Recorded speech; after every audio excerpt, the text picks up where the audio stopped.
menurut kalian orang zaman sekarang lebih takut diawasi Tuhan apa lebih takut diawasi CCTV? Artinya orang zaman sekarang itu lebih beriman kepada CCTV daripada beriman kepada Tuhan. Itu fakta yang tidak bisa dielakkan, yang tidak bisa dihindari, begitu loh. Orang itu sekarang lebih takut kalau ada CCTV untuk berbuat kejahatan daripada diawasi oleh Tuhan. Betul nggak? Ya betul. Ya, kenapa harus saya awali konten saya kali ini dengan perbandingan antara CCTV dan Tuhan?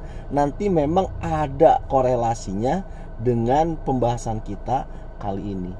Kita akan kembali membahas tentang Deddy Mulyadi ataupun Gubernur Jawa Barat yang sekarang ya menjadi sorotan ya kan, dari gebrakan-gebrakannya, kebijakan-kebijakannya yang sangat-sangat pro rakyat kan begitu.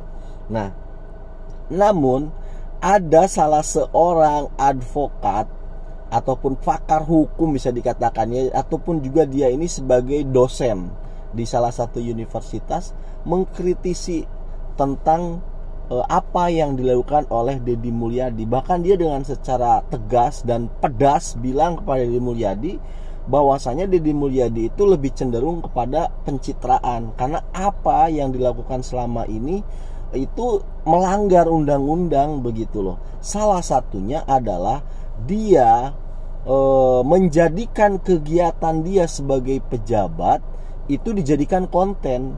Gubernur Jawa Barat ya, yang sedang mencari panggung itu, Anda itu jadi gubernur, bukan jadi influencer. Selama ini Anda menggunakan media sosial yang bukan officialnya pemerintah Provinsi Jawa Barat, tapi milik pribadi ya.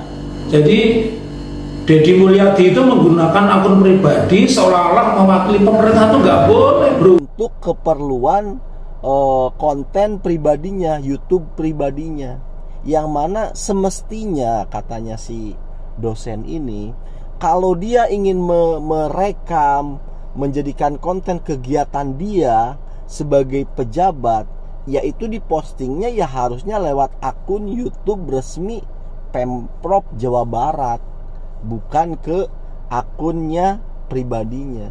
Ataupun ketika dia kemarin kasusnya menegur Luki Hakim, Bupati Indramayu, itu dia tegur dengan diposting di media sosialnya begitu. Nah, menurut si dosen ini bilang ini seharusnya ditegur secara birokrasi gitu, bukan secara media sosial, apalagi itu media sosial pribadinya begitu loh. Nah, itu salah satu kritikannya begitu. Nah, kita akan coba analisis begitu loh, tindakan Deddy Mulyadi itu benar atau salah kan begitu. Karena kalau dilihat secara logis emang ini seakan-akan benar ya. Yang pertama dia kan itu tadi yang kita soroti, dia itu kan melakukan aktivitas kontennya dalam rangka dia itu terlekat di dalam dirinya itu jabatan. Artinya ketika dia misalkan berkunjung, menindak satu kejadian, memberikan satu kebijakan, itu kan dia pakai fasilitas negara begitu loh. Dan dia juga bekerja di jam kerja begitu loh. Jam kerja dia sebagai gubernur, tetapi kan diposting di YouTube pribadinya begitu loh. Nah, bagaimana sih tinjauan hukumnya begitu loh. Nah, kalau secara undang-undang potensi dari Kang Deddy melakukan itu ada melanggar 3 potensi melanggar undang-undang. Sekali lagi ya, kita juga sebagai warga itu berhak kok mengkritik Deddy Mulyadi. Biar apa? Meskipun kita suka dengan kerjanya, tetapi kalau orang selalu dipuji tanpa dikritisi, itu bahaya loh, bisa kebablasan. Nah, kritik itu adalah bentuk daripada rem biar nggak kebablasan kan begitu. Nah, apa yang dilakukan Deddy Mulyadi untuk keperluan konten itu bisa berpotensi melanggar 3 undang-undang. Yang pertama, itu dia bisa melanggar daripada kode etik seorang pejabat gitu ya. Nah, itu diatur dalam undang-undang berikut ini.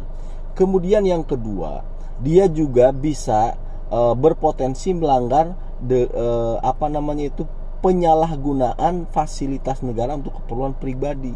Itu juga diundang dalam diatur dalam undang-undang berikut ini. Dan yang ketiga adalah tentang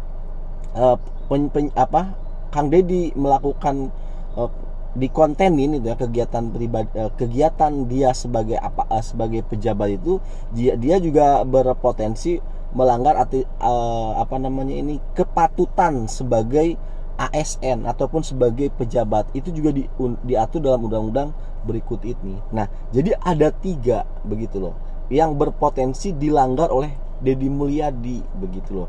Nah, kita kembalikan ke pembicaraan kita di awal, yaitu bahwasanya manusia ataupun orang-orang zaman sekarang lebih takut diawasi CCTV daripada diawasi oleh Tuhan. Nah, ini ada korelasinya.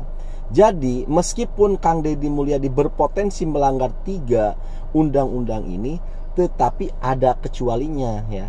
Itu bisa saja dilakukan dengan 1 alasan.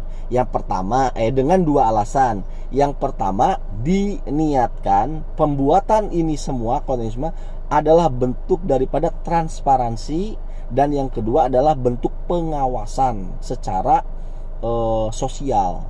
Nah, kemudian yang selanjutnya diusahakan ya apa yang dia lakukan di luar, misalkan kameramennya itu bawa sendiri, mobilnya tidak menggunakan mobil misalkan inventaris dan lain sebagainya. Itu kalau 3 ini bisa dilakukan ini, maka terhindar dari jerat undang-undang tadi begitu loh. Nah, yang paling utamanya itu adalah apa? Ini dilakukan demi transparansi. Artinya maksud transparansi itu gimana sih? Tidak ada yang ditutup-tutupin. Artinya terbuka kegiatannya, apa yang dia putuskan dalam kebijakan itu rakyat langsung tahu begitu loh. Daripada yang misalkan tiba-tiba meeting di hotel ya kan, mana nyewa ani-ani, misalkan tiba-tiba kebijakan muncul aja, rakyatnya nggak tahu. Nah, justru dengan dikontenin seperti ini, ketika dia memutus satu keputusan, itu keputusan lapangan dan itu juga diperhatikan oleh masyarakat. Ini kan baik, maka itu untuk menjadikan transparansi itu. Kemudian yang kedua juga ini dilakukan bentuk pengawasan sosial begitu loh. Jadi masyarakat itu langsung bisa mengawasi pejabatnya langsung. Misalkan Kang Deddy dalam melakukan satu tindakan benar, langsung dinilai. Ketika salah pun langsung dinilai begitu. Ya, buktinya kan sekarang saya bisa menilai, ataupun si dosen tadi itu juga bisa menilai kan begitu terhadap Deddy Mulyadi. Itulah fungsinya. Kalau Deddy Mulyadi tidak kontenin, itu si yang kritik tadi itu si dosen itu ya nggak mungkin juga dia bisa menilai. Kalau diem-diem misalnya di hotel ataupun di gedung sate misalkan, dia membuat satu kebijakannya kan lucu begitu loh. Jadinya nggak bisa ada yang nilai. Nah, kemudian dihindari penggunaan fasilitas negara. Maka kalau 3 unsur ini dilakukan, maka amanlah Kang Deddy Mulyadi ini begitu. Nah, ya mudah-mudahan aja. Ini sebenarnya kalau saya sih, kalau ada yang mengkritik dari sisi itunya, setuju-setuju aja, boleh-boleh aja. Tetapi kalau ini terlalu kencang kritik ini, saya khawatir ini tidak dilakukan, padahal ini adalah gebrakan itu loh, baik untuk rakyat begitu kan. Dan yang terakhir, pesan untuk Kang Deddy Mulyadi yang sekarang Anda sudah menduduki jabatan gubernur, jangan lupakan 7 terpidana. Karena mau apapun ceritanya, Anda, Deddy Mulyadi, tidak bisa mengelak bahwa yang membuat Anda, elektabilitas Anda naik sebagai calon gubernur waktu itu 7 terpidana, dibantu oleh kita-kita orang sebagai netizen yang mengawal kasus ini. Nama Anda melambung di masa itu, ya kan? Jadi ketika Anda sekarang sudah menjabat, tolong diperhatikan kembali nasib 7 terpidana ini. Jangan dibiarkan begitu aja. Padahal Otto Hasibuan sudah menjadi wamen, wakil menteri. Tuh bayangin, Bapak sudah menjadi gubernur. Kenapa kasus ini kok masih berlarut-larut aja? Itu pertanyaan saya. Ayo Bapak jangan kalah dong sama mafia-mafia di negeri ini begitu loh. Jangan sama rakyat aja Bapak berani, sedangkan sama aparat Bapak melempem, terutama dalam kasus 7 terpidana ini. Terima kasih karena sudah menyimak.